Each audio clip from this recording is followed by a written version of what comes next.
الله أكبر.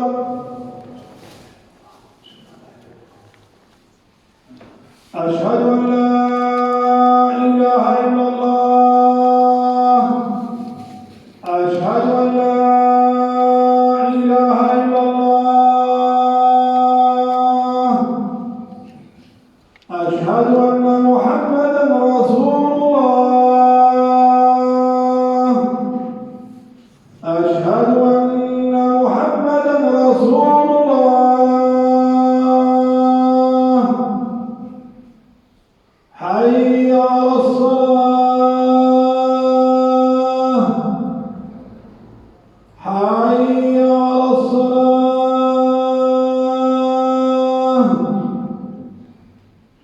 حي على الفلاح.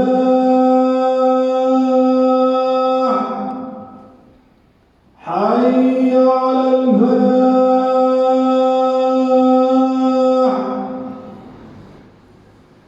الله أكبر. الله أكبر. لا إله إلا الله.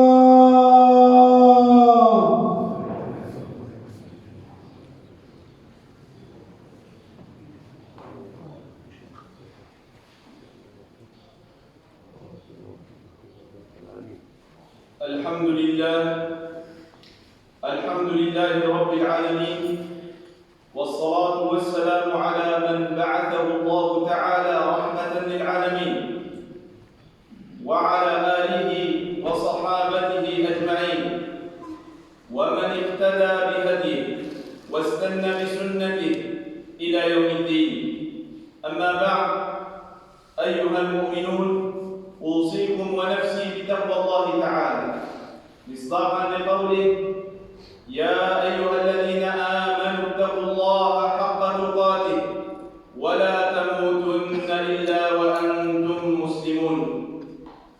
أيها المسلمون، تناول الناس في هذا البلد بل في العالم بأسره مقطع فيديو نرى فيه مواطنا فرنسيا صفع رئيس الجمهورية، وتحدث الناس، وكل من هب ودب يعلق على هذا المقطع،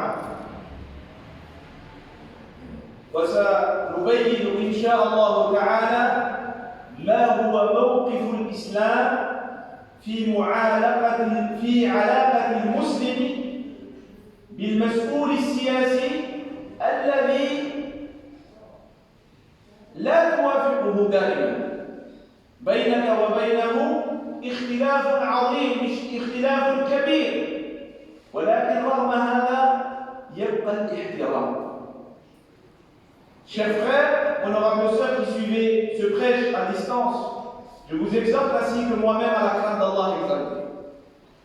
Ces jours-ci, en France et dans le monde entier, les gens ont vu et ont partagé une vidéo où l'on voit un citoyen français mettre une gifle au président de la République. Alors les gens vont commenter.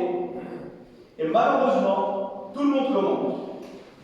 Les spécialistes, alors c'est une bonne chose lorsque les spécialistes commentent, mais lorsque tout le monde commente, sans savoir pourquoi est-ce que tu dis cela, sur quoi est-ce que tu te positionnes, même moi-même d'ailleurs, pourquoi est-ce que tu dis c'est bien ou ce n'est pas bien?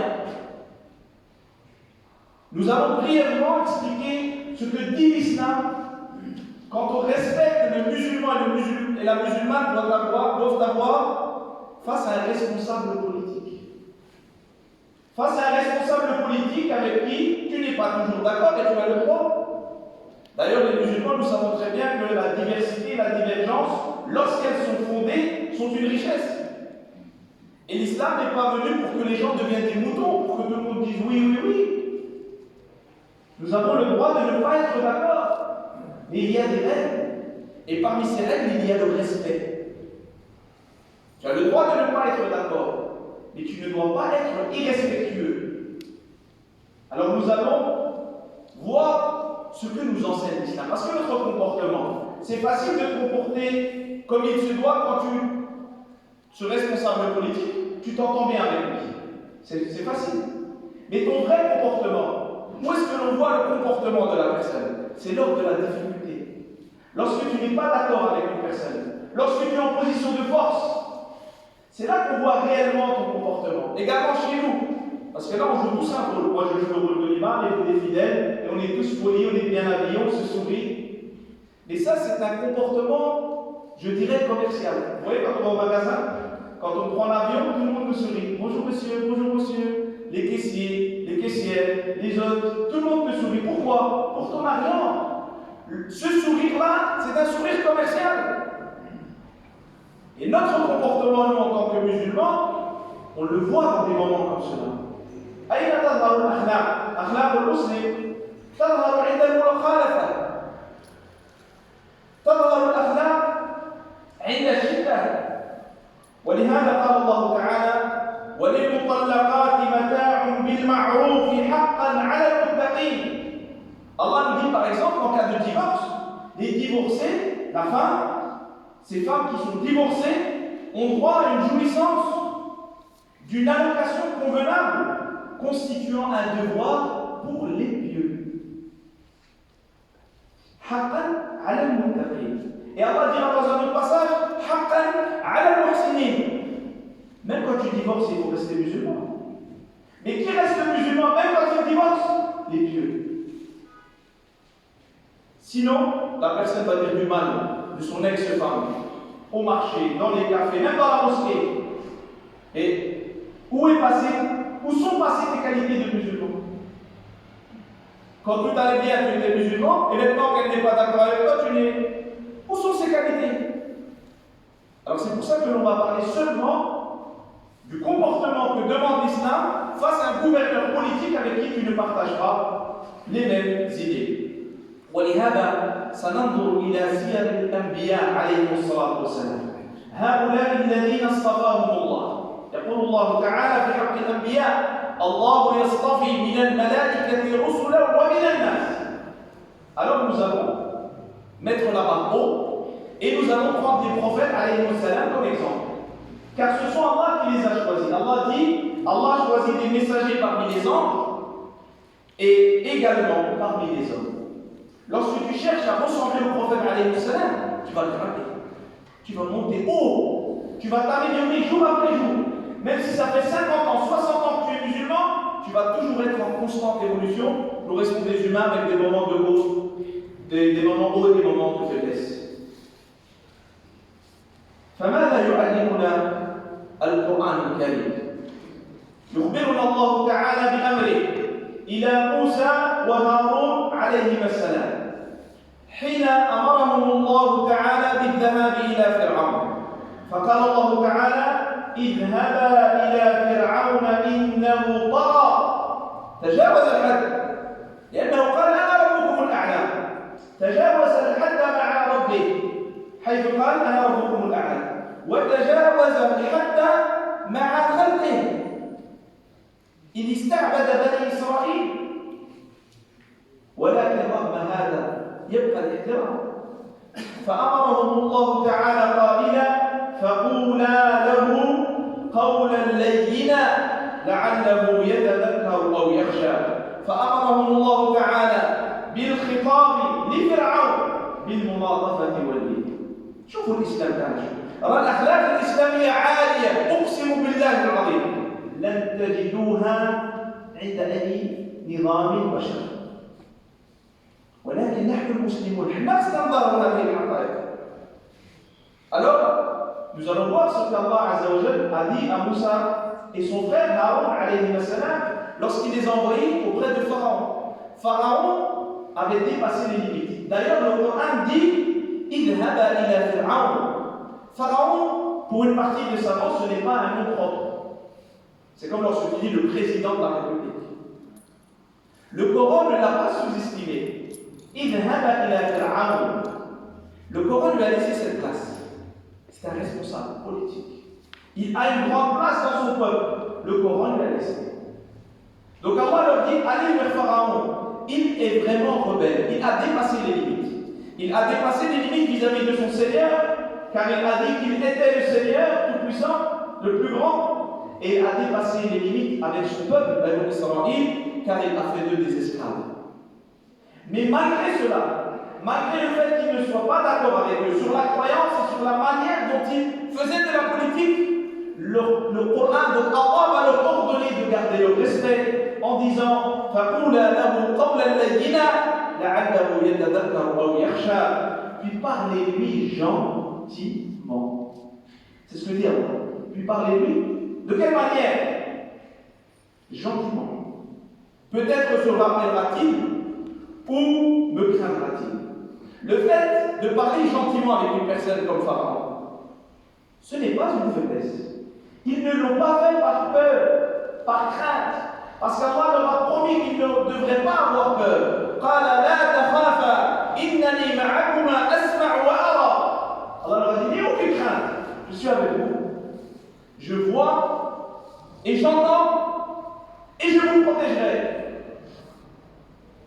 Et pourquoi est-ce qu'Allah leur dit cela? Parce que ce sont les qualités des croyants et des croyances.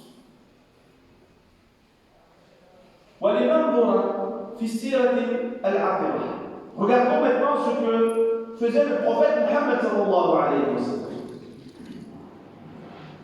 لما كتب النبي صلى الله عليه وسلم إلى الملوك انظروا إلى أخلاقه العظيمة.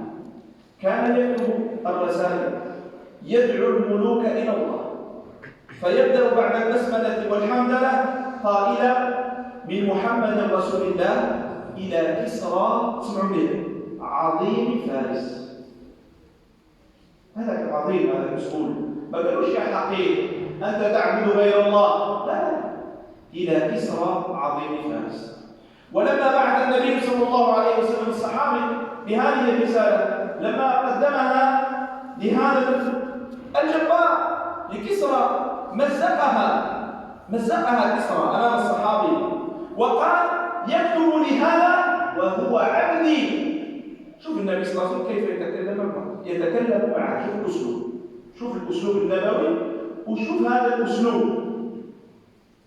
العنيف القليل السيء.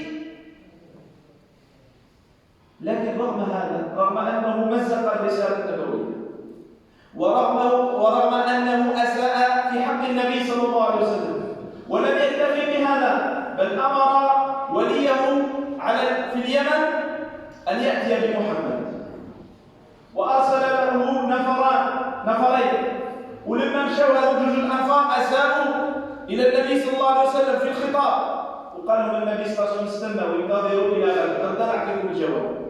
فجاء الجواب من السماء أن هذا عظيم الفرس كسرى قد قتله ابنه قتله. فالنبي صلى الله عليه وسلم هذا اللي جاء أعطى له الهدية، أعطاه الحزام فيه الذهب والفضة. انظروا إلى إساءتهم للنبي صلى الله عليه وسلم وانظروا إلى إحسان النبي صلى الله عليه وسلم مع هؤلاء. Alors le prophète sallallahu alayhi wa sallam, les exemples sont multiples. Lorsqu'il écrivait des lettres au roi pour les inviter à l'islam, il commençait après le basmala et alhamdulillah, le fait de dire bismillah et de citer les louanges d'Allah, il disait de Muhammad, le messager d'Allah, à Chosroès, le puissant souverain de Perse. Regardez comment il l'appelle, le puissant souverain de Perse. Il l'a pas fait qu'avec lui, il l'a fait également avec Héraclius, lorsqu'il a dit de Muhammad, messager d'Allah, à Héraclius, le puissant souverain des Romains. Il l'a fait également en disant de Muhammad, le messager d'Allah, Al-Muqawqis, le puissant souverain des Coptes. Il l'a fait également en disant de Muhammad, messager d'Allah, au Négus, puissant souverain des Abyssins. Regardez la manière dont le prophète sallallahu alayhi wa sallam, il n'est pas d'accord avec eux, mais le respect reste. Ce sont des personnes qui ont une place dans la société. Elles gouvernent, elles sont puissantes. Alors le prophète sallallahu alayhi wa sallam laisse cette place-là. Il ne touche pas, il ne manque pas de respect. Et plus que cela, vous savez que lorsqu'il a envoyé le prophète sallallahu alayhi wa sallam cette lettre avec un compagnon, Kisra l'a déchiré devant le compagnon et s'est mis en colère et a insulté le prophète sallallahu alayhi wa sallam en disant à son compagnon, pour qui se prend cet homme? Pourquoi est-ce qu'il m'envoie une lettre alors qu'il est mon esclave? Et il ne s'est pas contenté de ça.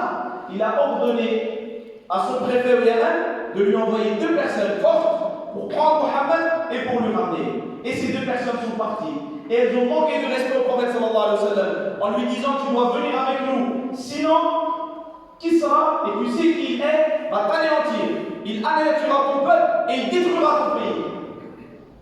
Le prophète sallallahu alayhi wa sallam leur a dit je vous donnerai une réponse demain. Il attendait une réponse du ciel. Le soir même, la réponse est venue. Le fils de Kisra a tué son père. Il l'a tué. Alors le prophète sallallahu alayhi wa sallam leur a expliqué gentiment. Puis le prophète sallallahu alayhi wa sallam va donner.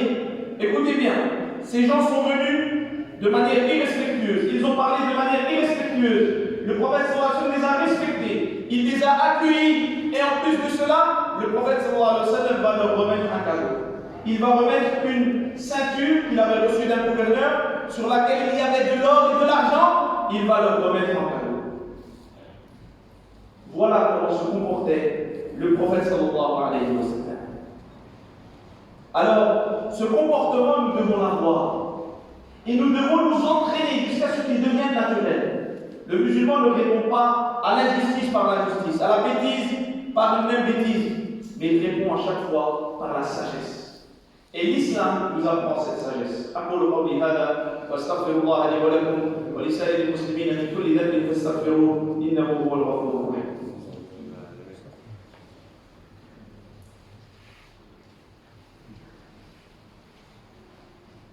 الحمد لله وكفى وسلام على عباده الذين اصطفى. قد يقول قائل وهو يريد أن يلقي شبهة علينا. اقدر واحد يقول لك ودي هذا التعامل اللي قلت الآن هو تعامل النبي صلى الله عليه وسلم بعد أن وصل المدينة مع العظماء خارج بلده. هذه السياسة الخارجية. لكن كيف كان يتعامل مع أهل مكة الذين أساءوا إليه؟ فنرد إن شاء الله تعالى على هذه الشبهة. Certains pourraient dire, ils pourraient poser une ambiguïté en disant oui mais ça c'est de la politique étrangère. Et souvent les gouverneurs, dans leur politique étrangère, ils sont meilleurs que ce qu'ils font dans leur pays. Et ils pourraient dire voilà c'est ce qu'a fait le prophète sallallahu alayhi wa sallam lorsqu'il est arrivé à Médine, c'est ce qu'il a fait avec les personnes du monde entier, mais avec les Mécois ça ne s'est pas passé pareil. Alors nous allons répondre à cette ambiguïté. Abu Sufyan, min Udama et Quraysh. Abu Sufyan était un responsable parmi les notables de Quraysh. Abu Sufyan, aujourd'hui nous disons radiyallahu anhu wa Allah, nous disons qu'Allah l'a grec qu'il a embrassé l'islam. Mais avant qu'il n'embrasse l'islam, Abu Sufyan, dès le début, dès que le prophète sallallahu alayhi wa sallam a commencé à faire la da'wah, il a essayé d'étouffer l'islam. Il a causé du mal au prophète sallallahu alayhi wa sallam, aux musulmans pendant toute la période mécoise. Et quand les musulmans émigraient à la Mecque, une fois, il a réuni 200 cavaliers pour attaquer Madinah al-Munawwara la nuit. Une autre fois, lors de la bataille de Uhud, c'est lui qui a réuni 3000 polythéistes pour anéantir l'islam. Mais il n'a pas réussi. Il y a eu des morts. Et le jour de Uhud, Abu Sufyan a dit, et les musulmans ont entendu, et ça a fait du mal au prophète sallallahu alayhi wa sallam parce qu'il y a des grands compagnons qui sont morts. Il y a eu son oncle qui est mort ce jour-là. Et le prophète sallallahu alayhi wa sallam était triste. Et Abu Sufyan va dire, aujourd'hui, vos corps ont été mutilés par des musulmans qui ont été tués. Il y avait des règles, comme aujourd'hui il y a des règles. Mutiler les corps, la mutilation est interdite. Mais Abu Sufyan a dit, vos corps sont mutilés. Il tuait les gens, il leur coupait l'oreille, le nez. Abu Sufyan a dit, ce n'est pas moi qui a ordonné cela. Mais sachez que cela ne me chagrine pas. Il le dit haut et fort. Pour blesser encore le prophète, pour blesser encore les musulmans. Et ce n'est pas fini. Il va une fois avec les coalisés se mettre d'accord et rassembler 10 000 personnes, une armée de 10 000 personnes pour mettre fin à l'islam. Abu Sufyan était un homme qui a fait beaucoup de mal au prophète sallallahu alayhi wa sallam. أساء للنبي صلى الله عليه وسلم وأراد قتله. ولكن لما دخل النبي صلى الله عليه وسلم يوم الفتح إلى مكة المكرمة زادها الله تشريفا وتعظيما وحفظها الله تعالى من كل سوء ومن أهل السوء. لما وصل النبي صلى الله عليه وسلم إلى مكة المكرمة قال عليه الصلاة والسلام من دخل دار أبي سفيان فهو آمن. Les gens, lorsqu'ils ont su que le prophète sallallahu alayhi wa sallam arrivait avec les musulmans, ont dit à Abu Sufyan, ses proches, ses amis, ils lui ont dit tu seras la première personne à qui Mohammed va couper la tête. C'est normal, regarde tout ce que tu as fait.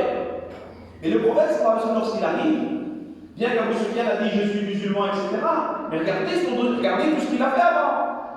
Le prophète sallallahu alayhi wa sallam va dire une phrase extraordinaire. Il dira celui qui entre dans la maison d'Abu Sufyan est en sûreté. Parce qu'Abu Sufyan, maintenant il est devenu musulman. Cette notoriété qu'il avait auparavant, il ne va plus l'avoir. Et le prophète sallallahu alayhi wa sallam veut lui laisser une place. Parce qu'il a été responsable.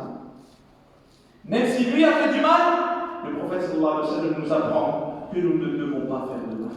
أيها المسلمون هذه الأخلاق الفاضلة التي جاء بها الإسلام ينبغي أن نتخلق بها وينبغي أن نعلمها لأبنائنا ولأجيالنا. Ces nobles caractères, nous devons, nous les musulmans, les mettre en pratique. Tu es musulman, voilà ce que tu dois faire. Laisse les sentiments de côté, laisse les sentiments. En tant que musulman, même si tu n'es pas d'accord, la ligne du respect doit toujours, le respect doit toujours demeurer et la ligne de l'irrespect ne doit jamais être franchie. Encore moins la ligne de la violence. Le respect doit rester là. Et c'est pour cela que j'attire votre attention sur l'importance du caractère. La beauté, notre beauté, est liée à notre caractère. Aujourd'hui, nous disons que nous vivons dans des sociétés modernes où il y a des avancées. S'il vous plaît, barakallahu fikum, réfléchissez un petit peu. De quelle avancée est-ce qu'on parle? Moi, je ne vois pas d'avancée dans nos sociétés. Il y a des avancées sur ça, sur le plastique, sur le caoutchouc, sur la ferraille. Il y a des avancées scientifiques sur le matériel, parce qu'on travaille dessus. Mais le comportement des humains n'est pas en train d'avancer, il est en train de régresser. Où est le respect?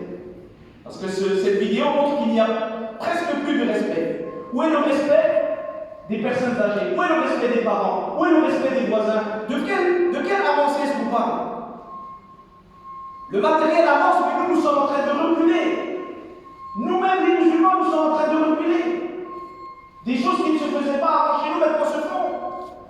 Beaucoup de musulmans maintenant mettent leurs parents dans des maisons de retraite, des maisons de repos. Mais tu n'as pas de maison, toi.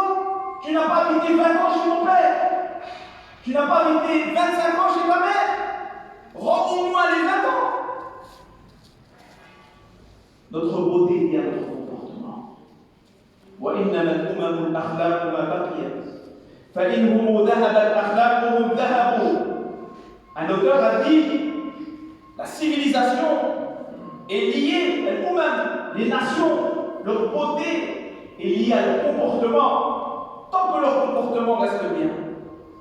Mais dès que leur comportement s'avilisse, devienne mauvais, alors là c'est le déclin de cette civilisation. Et lisez l'histoire. Lisez l'histoire de l'islam en Andalousie, presque 8 siècles. Le bien que les musulmans ont emporté au monde entier, dans ce qui touche à la religion et ce qui touche au baron. Mais lorsque leur comportement s'est éloigné du Coran et de la Sunna, lorsque les musulmans, parce qu'ils étaient forts, ont commencé à violer des Espagnols, ont commencé à faire du mal, Allah ne les a plus soutenus. Ils sont passés de gouverneurs, ils ont goûté une inquisition. Ils ont été châtiés pire que des animaux. Même les animaux ne les châtient pas de la sorte. Et j'ai vu de mes propres yeux, en Andalousie, il y a 2 ans, le matériel avec lequel les musulmans ont été châtiés. Wallahi al-azim, si vous entrez et que vous voyez cela, vous pleurez. Mais pourquoi? Pourquoi est-ce que ce haut niveau n'est pas resté? Parce que le comportement a baissé. Et lorsque vous voyez une baisse dans le comportement,